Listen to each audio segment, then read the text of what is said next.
Bon début de soirée, tout le monde. Le conflit entre Israël et l'Iran s'accélère à vitesse grand V. En fin de semaine, les États-Unis ont bombardé des sites nucléaires iraniens. La riposte de Téhéran s'est pas fait attendre. Regardez ces images des missiles balistiques qui ont visé une base américaine située au Qatar et non la moindre. Il s'agit de la base aérienne d'Al-Udeid, qui est la plus grande du Moyen-Orient.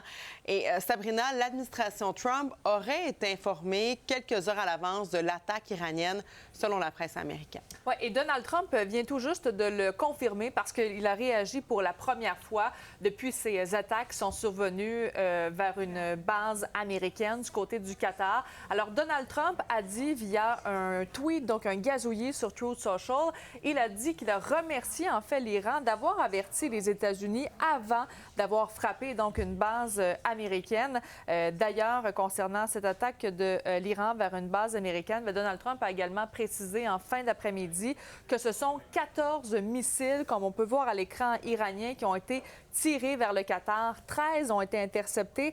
Donald Trump a dit qu'il y en a un qui a été laissé libre parce qu'il ne ciblait pas quelque chose d'important. Fait important également à mentionner, c'est qu'il n'y a pas eu de victimes.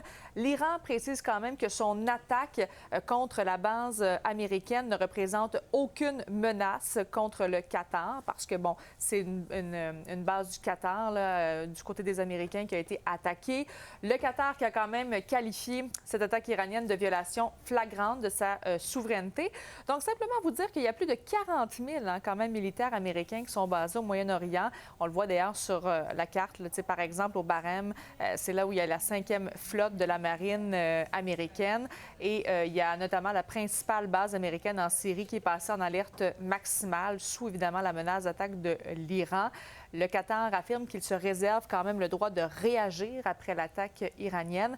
Mais malgré tout, la position du président américain n'a pas changé.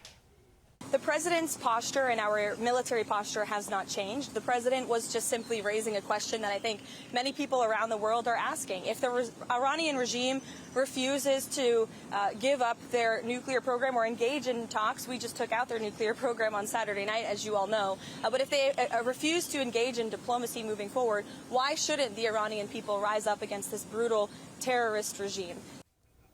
Donc, après l'attaque de l'Iran sur une base américaine, simplement également dire que le trafic aérien a été stoppé à plusieurs endroits au Moyen-Orient. On le voit quand même, hein, ça crée un gros trou actuellement sur cette carte-là. Il a notamment été suspendu au Bahreïn, le Qatar et également au Koweït, Marie-Claude. Bon, l'Iran a quand même une carte dans son jeu, Sabrina. Il y a toute la question du pétrole. Le pétrole qui passe par le détroit d'Ormuz. Oui, c'est quand même pas la première fois qu'on en parle, de ce fameux détroit d'Ormuz. Alors, c'est là où passe vraiment une grande partie de plusieurs commerces, notamment donc le pétrole. Alors, c'est 50 km de long, transite 20 du commerce mondial. Il faut dire quand même que c'est pas la première fois quand même que l'Iran menace de fermer temporairement ce détroit-là. Ça fait 50 ans quand même qu'il le dit, ça n'a jamais été mis en action. Et justement, je parlais de pétrole. Bien, le cours du pétrole a diminué de 7 après les attaques de l'Iran sur une base américaine. Merci, Sabrina. Ça fait plaisir.